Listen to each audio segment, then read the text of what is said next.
రూపాయలు ఖర్చు పెట్టి కొండపోచమ్మ సాగర్ నుంచి గండిపేటకు 1100 కోట్ల రూపాయలతో నీళ్లు తెచ్చే కాల్వను కూడా మరి గ్రావిటీ ద్వారా అది 620 మీటర్ల మీద ఉంది.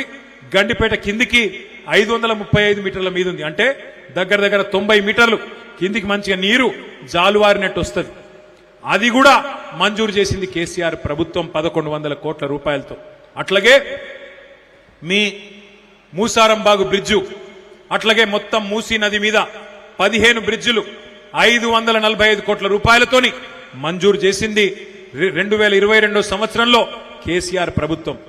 ఎస్టీపీలు కట్టింది 4000 కోట్లతో కేసీఆర్ ప్రభుత్వం.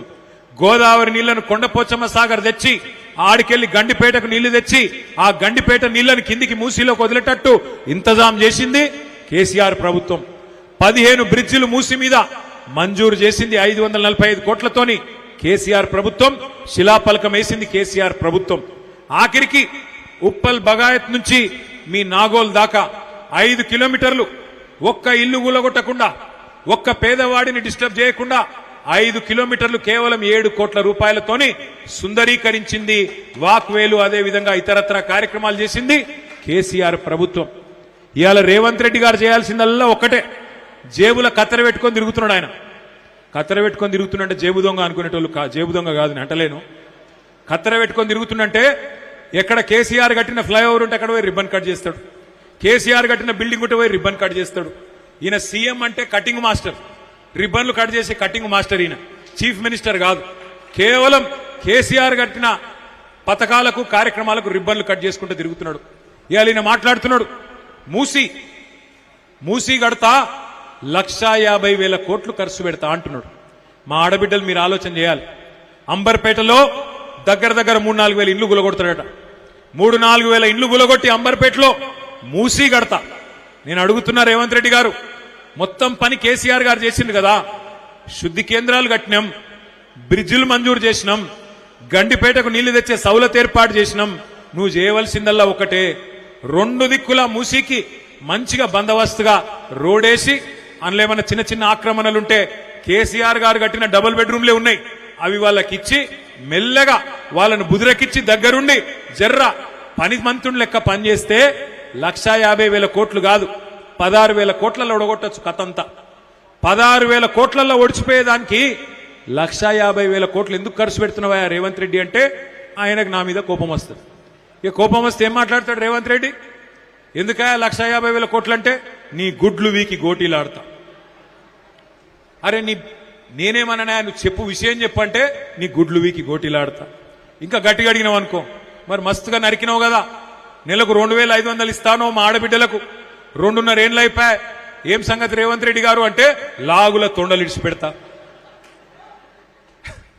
ఇంకా గట్టిగా అడిగినావు అనుకో, ముసలోళ్ళకు 4,000 పెన్షన్ అంటివి, అత్తకు 4,000, కోడలకు 2,500 అంటివి, ఏమైరా బాయ్ అన్నావు అనుకో, ఏమంటాడు? పేగులు తీసి మెడలు వేసుకుంటా. ఇక ఈ మధ్యన కొత్తది ఒకటి నేర్చిండు. ఏమంటుండు? ఇంత సిగ్గులేనోడంటే, ఇంత సిగ్గులేనోడు ఎవరిని చూడలేను నేను. ముఖ్యమంత్రిని ఎన్టీ రామారావుని చూసినా, రాజశేఖర రెడ్డి గారిని చూసినా, చంద్రబాబు నాయుడు గారిని చూసినా, తర్వాత రోషయ్య తాతను చూసినా, ఆయన మన కిరణ్ కుమార్ రెడ్డిని చూసినా, మన నాయకుడు కేసీఆర్ గారిని చూసినా, ఇక ఇప్పుడు ఈ సన్నాసిని చూస్తున్నా. ఏమంటుండ ఆయనే? మన చూడురు మీరు, ఆదిలాబాద్ వేయండి. ఆదిలాబాద్ పోయి ఏమంటాడు? అక్కడ లేడీస్ ఉన్నారు అందరు కింద, ఆ సోయి కూడా లేదు ముఖ్యమంత్రికి. ఎంత కండలు తిరిగిన మొనగాడైనా 3 నెలల పిల్లలు పుట్టిస్తా అడువా అంటే మాకు ఎరకలేదా? పిల్లలు ఎట్లా పుడతారు, ఎన్ని నెలల్లో పుడతారు మనకు తెలియదా? మాకు కూడా ఎరికే 9 నెలల్లో పుడతారు పిల్లలు. ఎంత కండలు తిరిగినోడైనా 3 నెలల పిల్లలు పుట్టిస్తాడా అని మాట్లాడుతుండే రేవంత్ రెడ్డి. నేను అడుగుతున్నా రేవంత్ రెడ్డి, 3 నెలల పిల్లలు పుట్టరు మాకు ఎరికేరా భయ్, కానీ 30 నెలల పిల్లలు పుట్టకపోతే నిన్నేమనాలి మరి? నేనేం అనలే మళ్ళా సుమా. 30 నెలల్లో పుట్టిరా లేదా మరి? నువ్వు చెప్పిన పథకాలు ఒక్కటన్నా పుట్టిందా? మరి ఏమనాలి నిన్ను? నేను అనలేదురా భయ్, నువ్వు లేనిపోయి వేడ అంటే గింత చిల్లర భాష మాట్లాడచ్చా? గింత గలీజ్గా మాట్లాడచ్చా? మాకు తెలియదా? ఎన్ని కథలు పడ్డావు నువ్వు ఆ రోజు? ఎన్ని అబద్ధాలు చెప్పినావు? ఏం నరికినావు? దళితులకు కేసీఆర్ గారు దళిత బంధన్ పెడితే 10 లక్షల రూపాయలు ఇస్తే అవి ఏం సరిపోతాయి? 12 లక్షలు ఇస్తా అన్నావు. ఒక్కనికన్నా 12 పైసలు ఇచ్చినావా? మా ఆడపిల్లలకు చెప్తీవి కదా కేసీఆర్ ₹1,00,000 ఇస్తుండు పెళ్లికి, నేను తులం బంగారం ఇస్తా అన్నాడు. అన్నాడా లేదా? అక్క మీరు వేసుకున్న బంగారం వాడిచ్చిందేనా? నేను అప్పుడే చెప్పిన తులం బంగారం కాదు మెడల పుస్తల తాడు ఎత్తుకపోతాడు వీడని చెప్పి, నేను దొంగ, అంత దొంగ. కానీ కొంతమంది నమ్మిరు, తప్పిదారి నమ్మిరు ఊళ్ళల్లో. పాపం హైదరాబాద్లో నమ్మలే మీరు, అంబర్పేట వాళ్ళు బాగా హుషారు, మీరు అస్సలే నమ్మలే. లంగల్ కాంగ్రెస్ వాళ్ళు గిల్లినేడ నమ్ముతామని మీరు నమ్మలే. మీరు బీజేపీ వాళ్ళనే తరిమి కొట్టిరు. ఇక్కడ ఇదివరకు పెద్ద నాయకులు అనుకుంటే ఉరికిచ్చి కొట్టిరు మీరు. ఆఖరికి ఆయన పోటీ చేసేందుకు కూడా భయపడి పార్లమెంట్కి పోతాడు పాపం. ఆయన అసెంబ్లీకి పోటీ చేసేందుకు కూడా భయపడుతుండిగా. అటువంటి పరిస్థితి వచ్చింది. అందుకే మీరు నమ్మలే కాంగ్రెస్ వాళ్ళను, కానీ ఊర్లలో నమ్మిరు పాపం.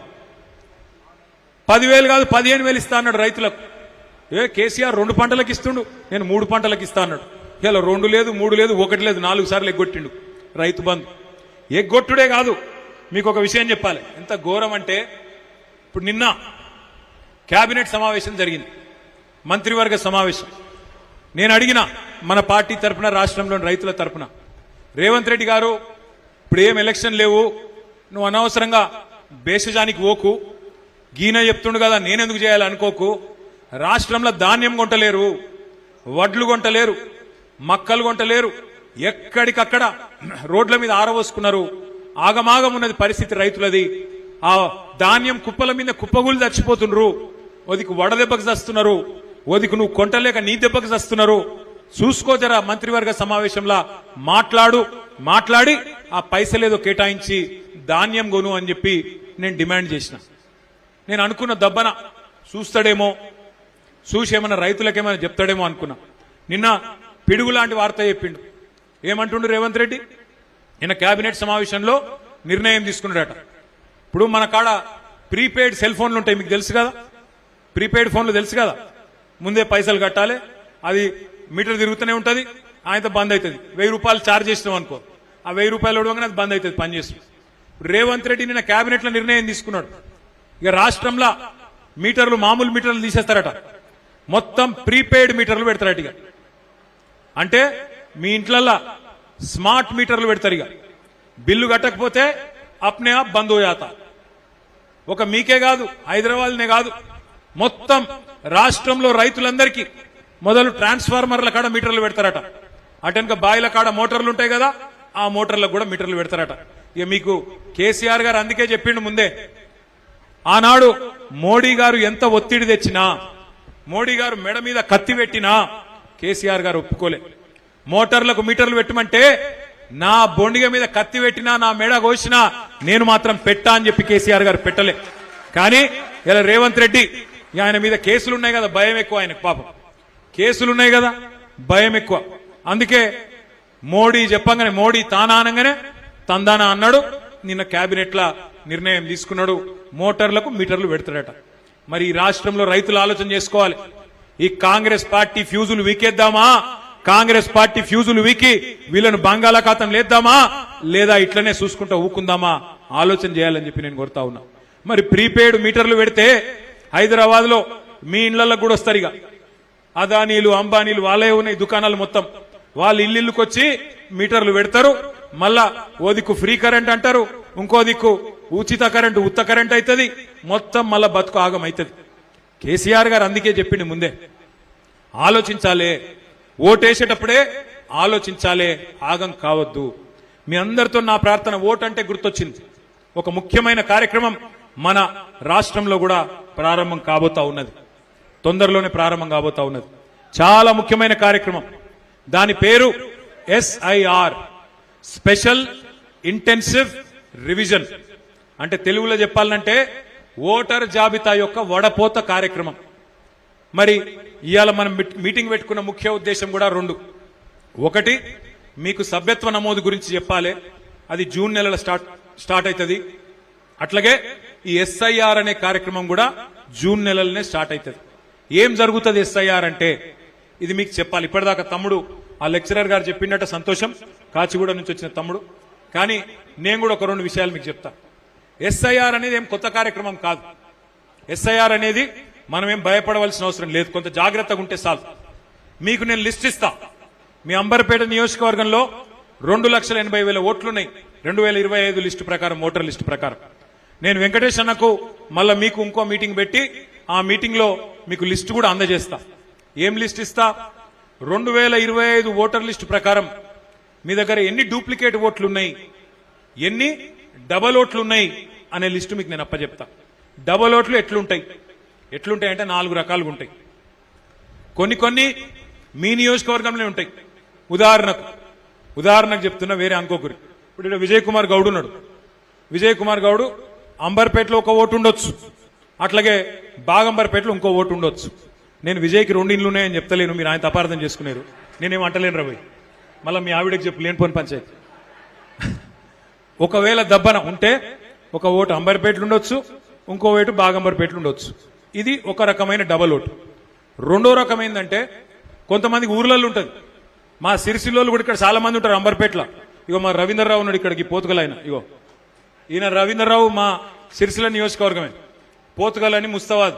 ఇప్పుడు రవీంద్రరావుకు పోతుగల్లో ఒక ఓటు ఉండొచ్చు, ఇక్కడ ఒక ఓటు ఉండొచ్చు.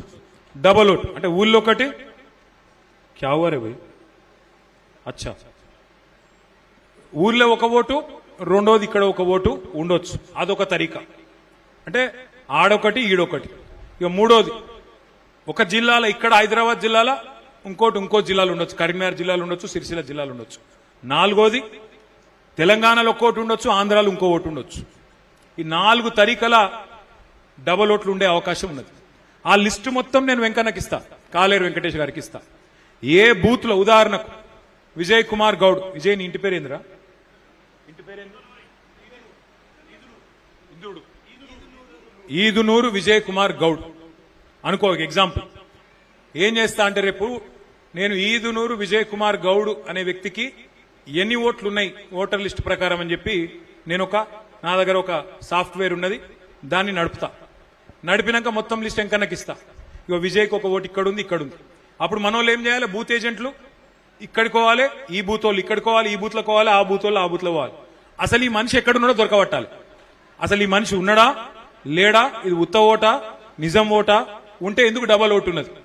నిన్న మొన్న ఒక లెక్క తీసినాం, మీరు నేను చెప్తే కొన్ని నమ్మరు. ఒక్కొక్క నియోజకవర్గంలో